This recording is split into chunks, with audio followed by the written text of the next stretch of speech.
question. Hi, it's kind of a twofer.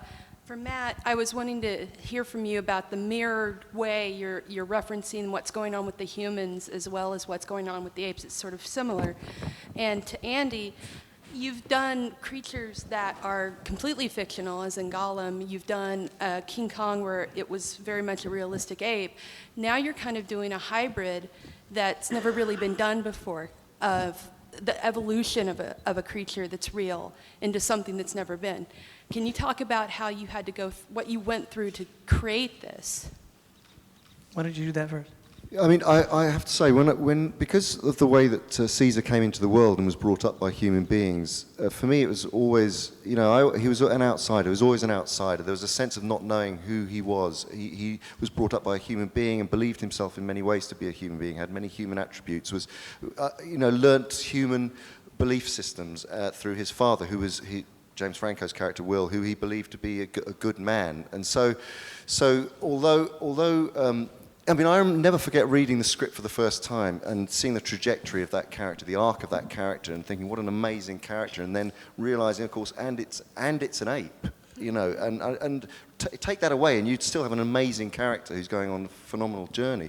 But here was this creature who was going through, and what I think people responded to were all these recognizable human emotions and feelings of being an outsider or being rejected or being, and then finding his people, and so now going through into this next stage, it's very much about Caesar having become leader and how and not throwing away everything that he has grown up with as a human being. And so in a sense, he's both finding his inner ape by galvanizing this group of orangutans and chimps and gorillas, 2,000 strong, but also trying to evaluate on a daily basis and not become an absolute leader, but be open and empathetic. And how can I respond to this situation that needs attending to?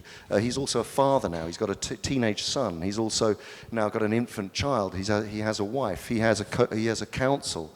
He has a very, very big community that he's responsible for in their survival. And then he has the choice and reaction to human beings who he adores in a sense, and still deep down wants to be able to communicate with, and so for me it's been, and then on top of that, how to, I suppose, how to communicate that.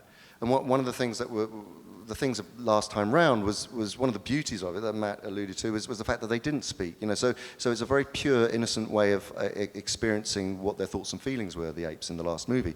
This time round, there is an evolution. There is an evolution in linguistic terms, and finding that has been one of the biggest challenges. How Caesar is, spiritually, philosophically, how he is as a, how he commands, how he responds on a personal level. So we worked very, very in great detail in terms of creating that level of sophistication versus finding language. So he communicates through the sign language, the American Sign Language that he was taught, which has become a way of creating, a unifying way of speaking with the other apes. Then also human words that he's beginning to be able to use.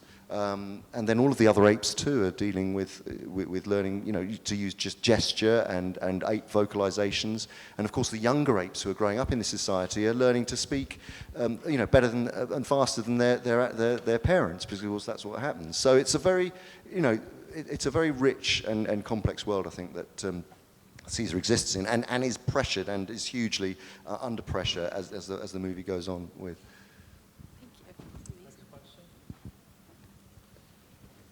Good afternoon. My question is for Jason. It's very similar to what Carrie was talking about before. You've been a very successful, basically journeyman actor for such a long time. How does it feel to finally be the lead action hero in a big budget franchise like this? And can you also talk a little bit about the character you play? It feels good, I mean, 4 months in, it hurts, It's been a, I think we've all put ourselves really out in this film. And, yeah, I mean, it feels really nice, I mean, I've known Dylan Clark, and who gave me a call one day. I remember I was driving, I pulled over, and he said, look, like you take a look at Planet of the Apes. And I thought, oh, fuck yeah. excuse my language, but and you know, I play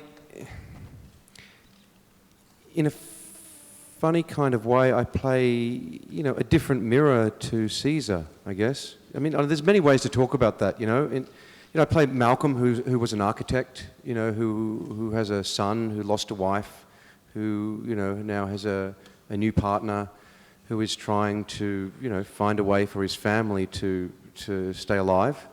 And then that broadens to finding a way to his family will only stay alive if his community stays alive. So he assumes a role in that. And then, you know, through the story, in a very funny way, I guess he finds his inner ape as well. You know, that you know, through the 10 years that we've had this apocalypse and this virus and everything, you know, this civil, war and everything else that's gone on, that, you know, he's lost a lot and he finds a lot back through his interaction out in the woods. If that makes sense without giving away plot. It does make some sense.